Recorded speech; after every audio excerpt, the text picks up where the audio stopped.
Welcome along, everyone. We're enjoying the bright lights down here, and it's good to see that, as often happens at these events, people have spread themselves out over the vast expanses. But you're all connected in, and you know that one of the really great virtues of these conversations is your ability to be an active participant in it. I do have the magic iPad. I think most of you will have seen this in action as you've been through a number of the sessions at the conference. So please don't be shy about the questions that you might have for any of the panel members, who I will introduce you to in just a moment, because these sessions are always made particularly memorable by the quality and the insightfulness of the questions that we get from the audience. That said, to give you time to warm up, I'll probably try and pitch a few questions at the panel, but this will be really, you will get the value out of this that comes from your investment and your questions, and hopefully we can all learn something together. So folks, this is, I don't think anyone will have failed to notice over the last couple of days, and certainly it's been very, very clear to me that there has been an unusual degree of focus on the regions at this conference. That's not to say that at UA discussions in times gone by that this has been a matter that's been excluded, but you know, in the remarks that we heard from the Shadow Minister this morning, there was a very specific set of references to this, and if you've heard the Minister speak, and indeed those who have been involved in important exercises like the Accord, this is a time when there is a real conversation to be had, and it's great that so many of you are here to be an active participant in that. We're really fortunate today to have three amazing panellists. They're very humble people, actually, and I've got these very long bios for each of them, which I've been instructed that I am not allowed to read in all of their detail. But if you haven't had the pleasure of meeting, hearing from, reading the thoughts of the Honourable Fiona Nash, here she sits. She has done remarkable things across the span of her career. You will know her obviously from her work most recently on the Accord panel as our Regional Education Commissioner, but also a Senator for New South Wales and a Cabinet Minister, amongst many, many other things, and someone passionate about our region. So welcome, Fiona. Give Fiona a round of applause to welcome her. Thank you. Thanks, Tyrone. If you love Bunnings, you're going to love Michael Schneider, who is the Managing Director. 20 years this year of leadership in that particular enterprise, which I know is very, very dear to our hearts. And this is a wonderful opportunity for us to hear a leader of an iconic business here from Australia reflect on the connection of that business to the region, to the development of regions. Michael and his family have got very, very deep connections, actually, to regional Australia, which I think will come out in the discussion. And over and above that work, I know that you make a lot of contributions on boards associated with things as diverse as sport, conquering terrible disease. So give Michael a real welcome too. And I'm not sure whether just to go straight to the two-letter moniker that David likes to go by. He does like to be called DJ. So David Jochinke is a man who, if you've ever met him in the street, particularly when he's been up and down the aisles in Parliament that day getting a win, as you were a couple of weeks ago when I ran into you, this is a person who has devoted a huge amount of his life's energy to advocating for and getting outcomes for our regions. He is, of course, amongst other things, President of the National Farmers Federation. But again, when you read his more extended bio, the flavour that you will get is of a person with a very, very deep and authentic commitment to contributing to community, whether that's the Country Fire Authority, a number of things that you do in the Wimmera region. So thank you for being here, and welcome also. And some of you have had to put up with me. If you haven't met me before, my name's Tyrone Carlin. I'm Vice-Chancellor of Southern Cross University and have the privilege at the moment of being chair of the Regional Universities Network, so I've got a bit of skin in this game also. Now, for the first question, I'm looking at you, Fiona. I'm looking back at you. Good. That's a good place to start. I mentioned your career as a political leader, and I think I'm right in recalling that when in Cabinet, one of your responsibilities was regional development. So this is something that you've obviously thought a great deal about and have a great commitment to. Can you just start the ball rolling this afternoon by giving us a bit of a sense of some of the things that really stood out to you when you had responsibility for that portfolio, some of the things you learnt and some of the things that are informing to this day the way that you think about building stronger regional communities? Thanks, Tyrone. I think the first thing is to recognise the enormous contribution that the regions make to the nation, socially and economically. They're, without doubt, the absolute driving force, the engine room of the nation. So from a political perspective, from a decision maker's perspective, that should always be at the forefront, the recognition of what's delivered by the regions. In terms of growing strong regions, it's looking at regions as a whole. You can't look at one particular thing, one particular sector, one particular industry and think, well, if we improve that, that will solve the problem. It's a whole picture, and it's a bit like doing a jigsaw. When I look at sustainable and really strong regional communities, they've got good workforce, their health sector's working well, they've got education that has opportunities for people living in the regions. Arts and culture is becoming more and more important in our regional areas. But I think that sense of community and the really important factor of leadership. Leadership is incredibly important in our regional communities for strong communities going into the future.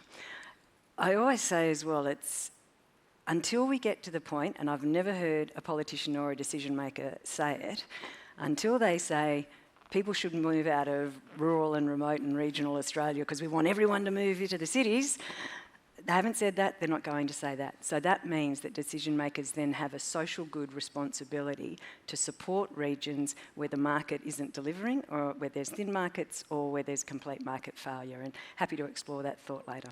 Okay, that's a great entree. Michael, you told me earlier on that Bunnings has somewhere in the vicinity of 15,000 team members and employees in the regions.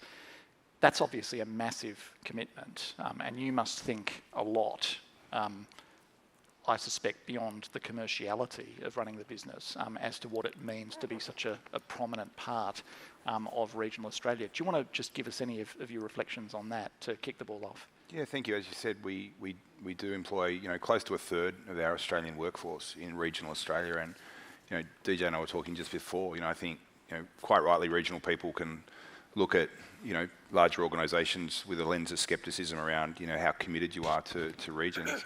Those investments represent over many years hundreds of millions of dollars of capital investment in job creation.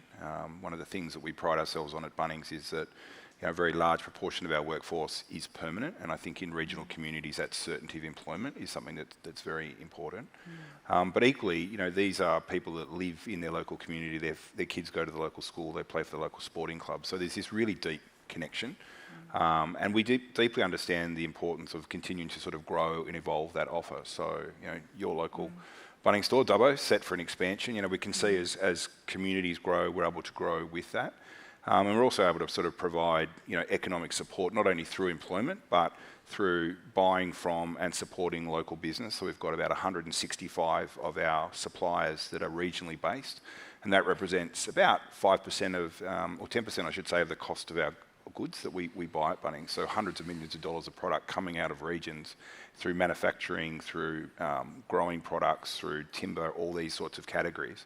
So we can sort of see the role that we play sort of sat in that ecosystem. It's not just about job creation, but it's also about job certainty, and it's about future investment. I think in our next sort of 5 to 7 years, we've got about another $800 million of capital we're looking to invest in regional Australia, which are board-approved commitments into different communities. Portland in Victoria is now under construction. Port Augusta in South Australia, Port Hedland in Western Australia are examples of that, along with expansions in communities like Dubbo, Swan Hill, and the like. Great. David, I referred to the sort of vigour, passion and clarity of your advocacy. both for farming, but I think more broadly than that for regional Australia. You've heard Fiona and Michael speak. Why do you do it, and what are you looking to accomplish in the advocacy work that you do? What matters to you? I think I've asked my mirror that same question a few times, both in the afternoons and mornings. But I guess the whole journey starts with what do you want to achieve? And I was like everybody in growing up, your grandparents and your parents have a lot to do with your forming. And my grandpa used to always tell me, be the community you want. So he was very active in the community. So he said, if you want to have a community that's a go-get-'em and a yes, can-do attitude, well, you too should have that attitude because you're the one who leads by example. And for me, I guess I started off simply as taking a truck to the wheat silo and meeting a few guys there, complaining about something and going to a meeting to try to fix it. And coming home as a treasurer secretary in that first meeting starts the journey. But it's also the people that everybody knows. It's the journey, not the destination. In all of this, and understanding that the greatest strength and the most important asset you have is people. And you put a good army around you, you get the right people around you, you can make anything happen. And I've got a strong belief that in regions, if they're given opportunities, they can tell their story, they can generate both wealth in the economic sense, but that livability sense. I love coming to the city and going to sporting events and visiting my sister who lives in Melbourne. But there's nothing like seeing Melbourne disappear in the rearview mirror and getting out and being really earthed to not only what my career is and what we do in our farming operation, but then also the people you meet. Because if you want a real character, like you do meet some crackers on your journey, but you can meet a whole busload of them in one pub in a country area, and it's because that they've had to use innovation to achieve things, because in a lot of circumstances, things just don't fall in your lap, or you're not lucky enough that you've got that piece of infrastructure to enable you. You've got to create it. And I always say, when I talk to groups in our area, you've just got to remember that there is no cavalry coming. There's no one that's going to ride over that hill and make that job happen for you. You're going to have to put your shoulder to the wheel to make it happen. And just that empowering of people, and then what grows out of that is really contagious. And for me, it's one of the things that drives me to see other people succeed. Michael, your family harks for a long, long time back to the Northern Rivers of New South Wales, and you know only too well of the devastation that's almost 3 years ago to the day in Lismore and surrounds, including a really massive impact, not just on your store in Lismore, but on community, on your people. So following up that shoulder to the wheel theme, tell us about the way that, again, with that responsibility mindset you've referred to, that you were thinking through the response to that and what you've seen come from that response. Yeah, well, I think one of the things you learn when you've seen the impact of flood is that water can be, obviously from a farming point of view, one of the things you need the most, but it can be one of the most devastating, of the things that Mother Nature can throw at us. And, the devastation I saw in Lismore was unbelievable. It was unparalleled. It was worse than what I'd seen in the Brisbane floods, where we'd also lost a couple of stores. But our Lismore warehouse was flooded, had to close, had to be virtually half demolished and rebuilt. Our first thoughts went straight to our team. How do we support our team? A lot of people move to regional areas because the cost of living in cities is higher, which often means that there's already a disadvantage financially, and we learnt very quickly a lot of our team weren't insured, and that seemed to be reflected more broadly in that community. So providing immediate financial support, and not loans, but gifts of money, gifts of equipment, recognising that there was an urgent need to support SES and other emergency agencies, and letting them access our product range from Ballina and other nearby stores so that they could get in and support the community. But then it's about, regional communities are all about how they come together. We were able to stand up a temporary store, as did other retailers, and get trading very quickly, not because there was an opportunity to get a sale, but we just recognised that things needed to be rebuilt, things needed to be repaired. One of the things I'm really proud of is that our team are empowered. When a family walks in and goes, we've lost everything, including our wallets and our credit cards, we take their name, we take their phone number, and being a regional community, you know they're going to come back and sort the bill out later. And I think just getting in and supporting really quickly, but then it's going, we want to be a part of this community for the long term. We've been in Lismore for 3 decades at least. So then it's sort of, allocating that capital, getting the store rebuilt. And, we've got a fantastic store back serving the Lismore community, but geez, they've still got a long way to go, and we want to be there for that. Yeah, absolutely. People is a theme that's coming up again and again and again in this conversation. And of course, a huge element of people is their opportunities, be that educationally, healthcare and so on. Fiona, you have led the charge in Australia to get us to really reflect on the significance of education generally, which is in your mandate, but of course in your work on the Accord, you had a very, very particular and emphatic focus on universities. Why does higher education in the region matter? Education is incredibly powerful, and it has the ability to change lives, to change people's futures. And I think even more so in the regions, when we see so often there are levels of inequity when we look at regional circumstances, rural circumstances, remote circumstances compared to the cities. And I separate them all out because they're all very, very different. And I think when you look at the power of education in regions and in those circumstances, and I talk to a lot of people who say to me, I'm the first in my family to ever go to university. No one in my family's ever gone on to vocational education and training. And that opening of opportunities and putting pathways in front of people that they otherwise wouldn't have without education, I think is incredibly important. And it's a really positive thing. There is such opportunity in education. And linking it back through to the stronger futures of the regions, if we're looking at our regional workforce needs, we need to link education through to those workforce needs. And I'm a great supporter in better home growing our regional workforces, and how do we provide that opportunity through education for people in our regions, be they school leavers or mid-career changers or people going into something for the first time in their lives. How do we open up those opportunities so they can see that pathway, they can see their future locally in that region and make it happen? So that power of education personally for people in terms of opening up those opportunities, but I think for regions as a whole and how they can grow and prosper, it's absolutely vital. Now, one of the questions that's come through from the audience, if you don't mind me just continuing on that theme at the moment, is an interesting observation that there's comparatively few regional centres that actually have a university campus, but the challenges that you've adverted to span out right across the nation. This was something that came up again and again in the deliberations of the Accord panel. How do you think about that issue of expansion of access and some of the strategies that you really have a belief can help resolve this massive challenge? Yeah.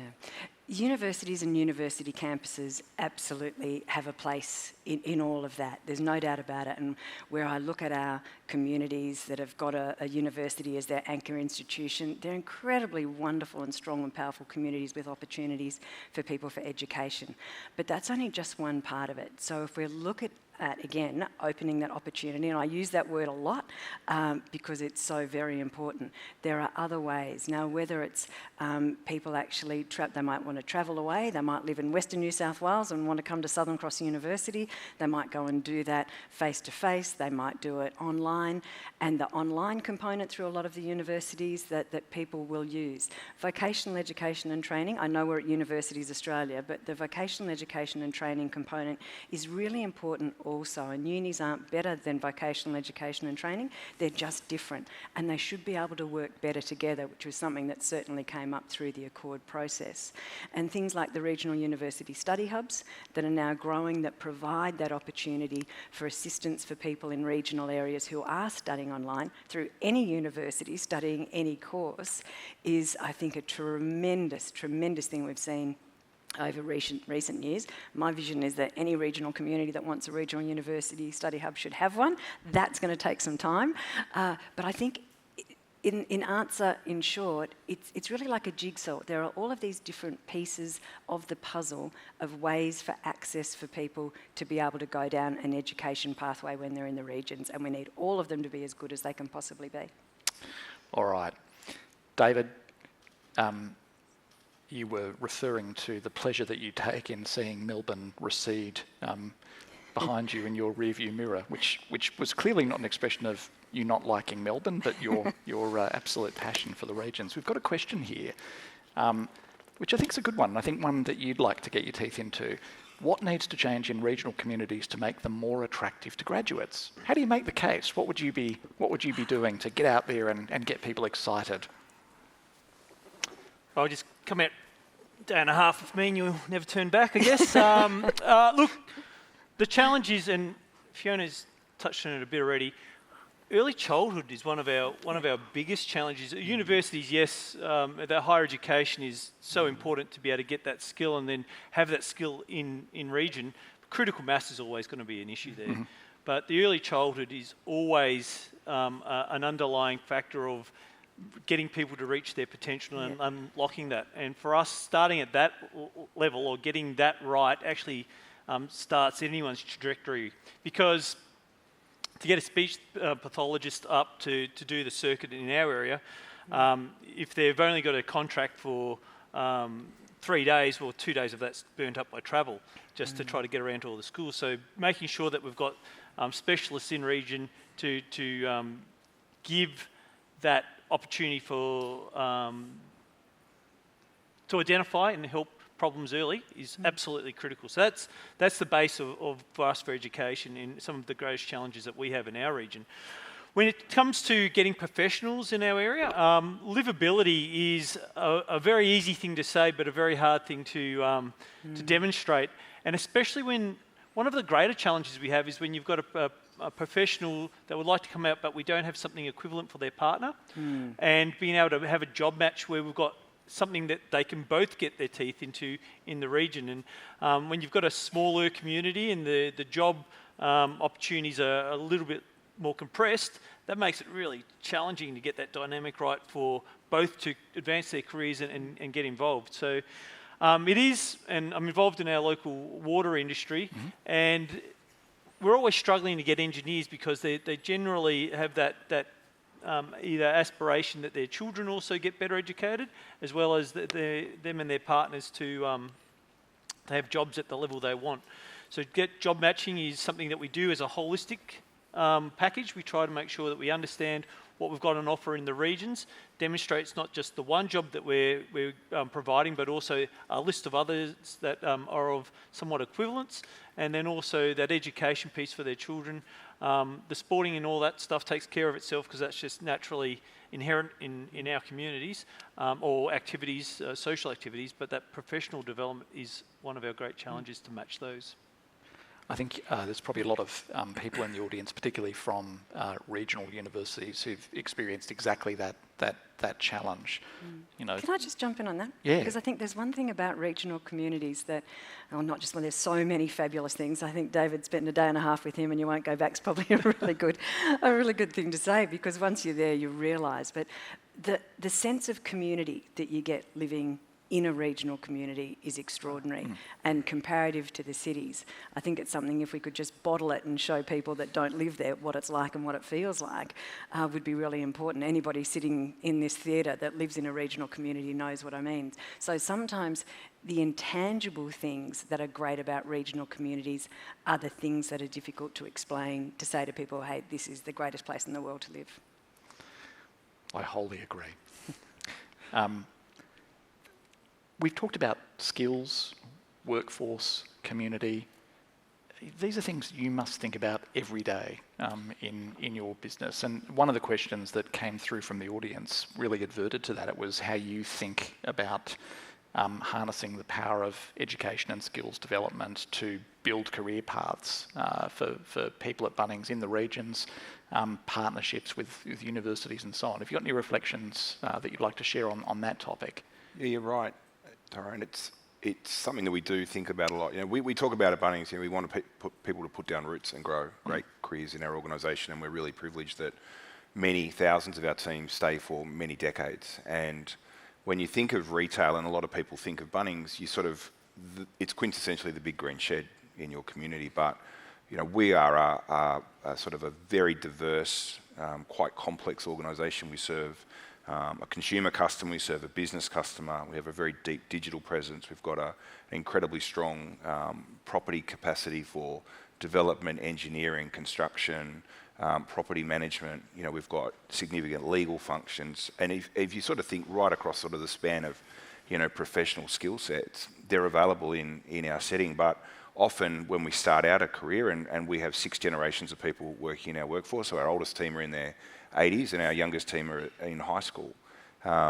It's not the first thought you have when you go to get a retail job, where am I going to be in 30 years? And we sort of think through some very traditional lenses. But ways of working have shifted. I think the structural shift that the pandemic gave us in terms of working differently means that we have many team that work remotely, either part or all of the time in the business, and they can do those jobs from regions. But also, the opportunity is there to tap into those locations. We're able to understand through our software platforms what our team members are studying, if they're studying at university. And we're able to tap into that for work experience, for secondment, so that they have that opportunity to come in and apply some of those skills while they're learning them. We can help them with travel, we can help them with accommodation, because we want to retain that talent in the organisation, because there's a deep understanding of what makes the company tick from a cultural point of view. We're leveraging those technical skills. So, we're looking to those things all the time. We're in the 3rd year of our graduate program. We put about 30 to 35 graduates through the business every year, and we're not really constrained to the number. It's really just continue to evolve that program and open it up to areas outside of Melbourne, so that we can tap into that talent. So it's a really important part of how we think, and I think that retail organisations are a great place when you're at university or at school to work, get paid well, you've got security around your hours, particularly from a Bunnings point of view. We skew very heavily to permanent work over casual work, so you've got this certainty around your employment. And then how do we actually sort of draw that career through so that you build a really successful career within the organisation? It's a really insightful answer. Thank you for sharing that. And you've got sausages. And we have lots of sausages, yes. Which actually you kind of, I might give you an opportunity to touch on, because the connection through the sausages to other community organisations is something which we all kind of see. That's not a random set of activities, though. There is a thoughtfulness that sort of sits underneath that. Yeah. It's probably the most well-known part of the work that we do in the community. The way I sort of think about Bunnings is, and in all of our warehouse stores, we employ a full-time team member whose sole job is to focus on community. So aside from everything else that we do as an organisation, we spend about $25 million a year on salaries purely for people to connect in the community. And we love the idea that communities come in and use our stores. There's lots of activities. We have days where there's lots of community groups. And that's everything from, CWA, Rotary clubs, Lions clubs, through to, pet rescue centres that will come and run an adoption day for animals that aren't wanted and trying to have them find a home, right through to the barbecue. And the barbecue last year across the country or across the group, raised somewhere in the vicinity of $50 million for community groups. And that's been given out in $1,500 and $2,000 increments to football clubs and netball clubs and schools and daycare centres and the like. But alongside that, our team participated in something like 80,000 community activities. So that's going to the local school and helping to build, a veggie patch, or it's going to a nursing home and giving the dining room a makeover. It's lots of different things. There's definitely social capital for our team in the sense that they feel a deeper sense of connection. And unsurprisingly, many of those activities are executed to an even higher level in regional communities, because there is that sense of togetherness in those regional communities and an understanding that impact and reach goes further sometimes than we see in metropolitan areas. Good point. The theme of engagement is very strong there, and it's run through a lot of what we've talked about. David, what makes for good engagement, right? So if you're thinking about an educational institution, you're thinking about some of those challenges you talked about skills, connection, stickiness. What does good engagement look like in regional Australia? So if you take engagement in many different ways, the best thing you can ever do is repeat back to somebody what they said to you in a way that they understand that you've actually got it. And engagement in many processes in regional areas, it goes either one of two ways. It either happens to you or you are actually a part of it. And we're seeing a lot of circumstances where there's some programs at the moment that is tearing a few communities apart, especially when we talk about renewables. It's something that we think's a great thing that could change the whole community, but if you're not bringing the affected people along and giving them real value other than a principle that you're creating green energy in that sense, it's really quite divisive. And as an example of that, we do have some renewables put on our farm, but the difference between our experience and others is that the time that the operators took to sit down with us to actually work through with one point of contact who was quite high in the executive made the difference.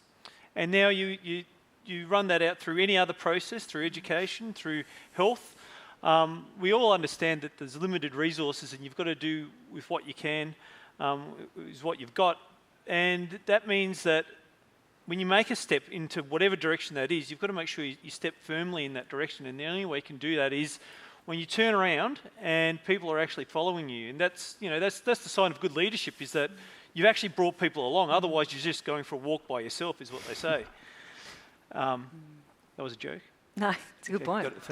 But the true reality is, though, when it works really well, you've got that empowerment and you've really got the ability to make a real difference in the place-based sense, because that's the other part. When you get to regions, and we all come from different corners of the nation already, there's nuances there, there's some beliefs, there's some needs that are different between all of us, and to understand that nuance and then tailor the solution that will actually make a difference to either that scenario, that community, that career pathway, but yet still the outcome is, the output is something of genuine need, of genuine worth. That's the measure, is how you've brought that community along. Thank you. Now, this is a UA conference. Lots of people who are passionate about the university sector. You can't grab a bunch of university colleagues at a conference like this together without there being a question about the F word, funding. And I don't want to put you in an uncomfortable position, Fiona. You don't look too worried about it. Yeah, well, I'm not worried about it, because I know that you can navigate any question with aplomb. But it is a question about the funding model, and as a Vice-Chancellor I could hold forth on that for a very long time. But from your own perspective, and particularly given the work that you've done and the consultation that you've engaged in with the sector, if you had your druthers, what are the things that you'd be focusing on in terms of thinking about funding models for regional higher education that might be an opportunity for the future? I'm not surprised it comes up, because it always does, because it's really simple. Things don't work without money. And you can't run universities on nothing. And I really feel for universities, because they have an enormous social good requirement that is good for the nation, and yet they're an entity that's trying to find dollars to run and do those things. So the start is saying, as I said at the beginning, government has a responsibility to contribute to regional university funding. I think the first thing is recognising the value of regional universities and what they contribute to not only their local regions, their economies, their social fabric, but the nation as a whole. And that then is the justification for the funding spend on those universities, as well as, most importantly, the students and the families and communities. So it's not just funding going to regional universities for funding going to regional universities' sake, it's funding going to regional universities to improve the lives of students, families and communities. So that being said, there's no bucket of money under Parliament House. I know, because I was there and I checked. No, I didn't really. That was a joke too, David. We're not going that well. But So I recognise the financial constraints, but I think one of the areas where there needs to be more focus, where there hasn't been as much as I would like to see over recent times, is infrastructure funding for regional universities. They don't have a line of philanthropists who are dying to give them money. They don't have a massive bucket of existing resources, and yet those infrastructure requirements are needed to enable those universities to do the job they need to do for families, communities, and those most important students, and for me particularly, those students, families and communities in regional areas. So I think that's one area where there needs to be a lot of focus. I have an absolute focus at the moment on getting more large animal vets into rural Australia, and I think in terms of funding, it is so costly. And I know Southern Cross is moving to do vet, which is absolutely fantastic. Congratulations to you and your university. But they are so expensive to run, those vet courses. So I think governments need to look at how they can lift the level of funding going to the universities, doing vet courses, so that we can make sure we address what is an absolute crisis in a lot of areas out in rural Australia, not having enough vets. So that's a couple of very specific things that I'd like to see a bit more on, Tyrone. I love the passion, Fiona, and I did hear you really hold forth at an event yesterday on the infrastructure side, and I think you saw in that audience that there was a very, very strong affirmation of that. It's a massive challenge. And as to the other part of that equation, it too. So interesting examples. David, international students in regional communities, are they welcome?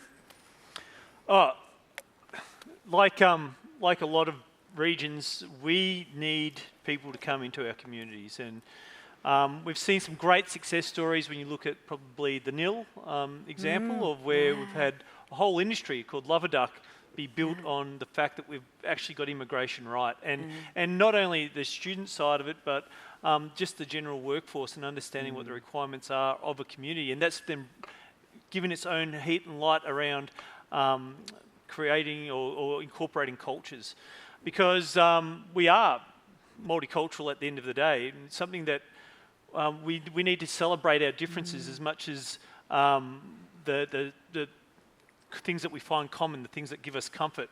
So the short answer is absolutely we do, and the more we can be immigration ready to understand what those cultural differences are, the ability then to it's not just language, there's so many other things that go with that that need, that be able to pull people in and accept them and get them integrated is massive. And I always find, like, when you look at organisations, when they celebrate their staff, when they celebrate the great things that have been brought into the community, that actually welds people together. And the more that occurs, the better we are when we have people with a different perspective, people with different cultures or those other skills that we don't inherently have coming into our communities. But when that's celebrated, we actually embrace it better. And, you know, when we're talking, I mean, one of the challenges that has been really confronting for the sector has been the sort of connection between conversations about bringing international students to Australia and issues as fundamental and basic as housing and roofs over people's heads. There's not a huge amount of purpose-built student accommodation outside the major metro settings. How do we resolve that in the regions? What are the solutions that you see in terms of that community piece? How does this work? Housing in general, I think, is one of our greatest Achilles heels, and it's one of the most tangible things that you can measure.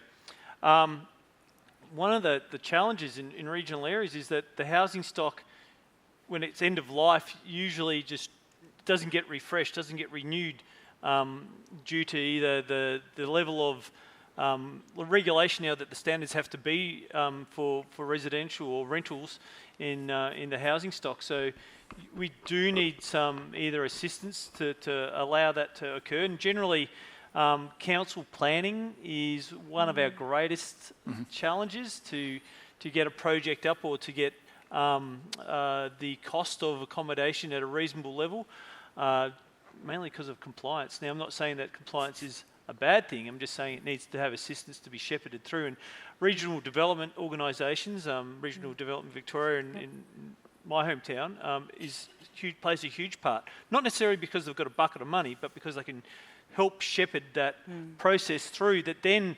once again, you get a bit of a roll on, you get a bit of critical mass that helps no end. And for us, there's been countless smaller projects that, when you look at the numbers, isn't vast when we talk about 10, 15, 20 units, but when you've got that in a regional community of 1,000, that's massive. That is game changing. And once again, we can't do that without our local community, our local organisations and companies actually contributing to that too. And most of that's in kind, not necessarily in cash.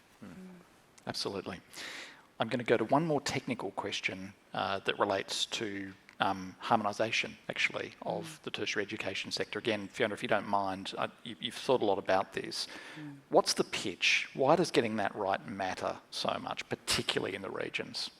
It really comes back to the students and making access to education as easy as it can possibly be, and making those pathways as simple as they can possibly be. One of the things that came up through the Accord process very, very strongly was the movement between the two. So, for example, somebody might have started with vet and then gone across to university, and indeed it was really interesting. More people moved from university across to vet to get extra qualifications in X, Y, Z or whatever it might be. So it's important because the easier that is, and things like recognition of prior learning when they're going from one to the other of those entities, the easier it is, the more likely that somebody is going to be able to choose to do that. And conversely, when it's challenging, it becomes a blocker and people say, I just can't be bothered, I'm not going to do it. So it's about making it easy. And I think particularly in regional areas, and we talk a lot about TAFE and quite rightly and do a great job, but more students in regional areas study vocational education and training through a private provider. So how we make that all work together for the benefit of putting those students first, and again, those families and communities that benefit from that, is really important. Okay, great. Thank you for that. I'm just going to turn to a question for each of you as we wrap up, and I'm conscious that we have another session coming soon. Michael, listening to you carefully today, it's really, really clear that there is a real rigour, a real intentionality, a real thoughtfulness about the way that you think about your business, you think about the community, you think about culture. You think 10, 20 years into the future, as you really are obligated to do. What is your vision for how regional Australia looks out across that span of time? Are you an optimist? And what are you thinking that it might or could look like? Well, probably just picking up on a couple of themes, from this afternoon, and just thinking back to your comments, DJ.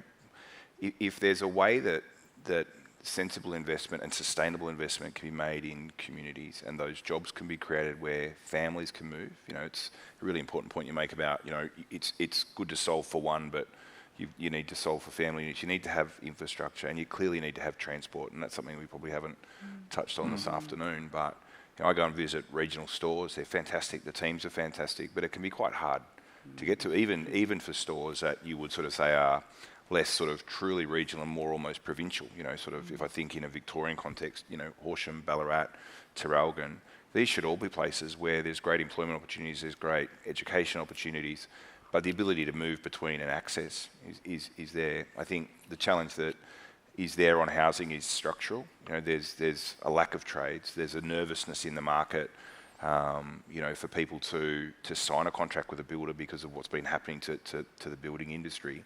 And a lot of the infrastructure projects are very, metropolitan based. And clearly there's a need, in Sydney, in Melbourne, in Brisbane, these big infrastructure projects to unlock the city. But there doesn't seem to be a vision for taking that beyond that to open up the regions. And when I sort of look forward, our world will be significantly different. The significant changes we've seen technologically over the last few years, to me means that the work of the future will be done even more remotely. The nature of work will change. And I think the importance of community will stand out even more. The disruption that I think AI will bring means that, that people will be looking for different types of work, and regional communities will offer some of that work in ways that we haven't contemplated today. So I think we need to be looking forward, but there needs to be not only the mindset, but there needs to be a very forward focus on infrastructure and development, so that as those communities can be unlocked, they're able to support the people that are moving there and raising their families in those communities. Okay. Great. David, could I ask you to reflect on the same sort of question? How are you seeing this?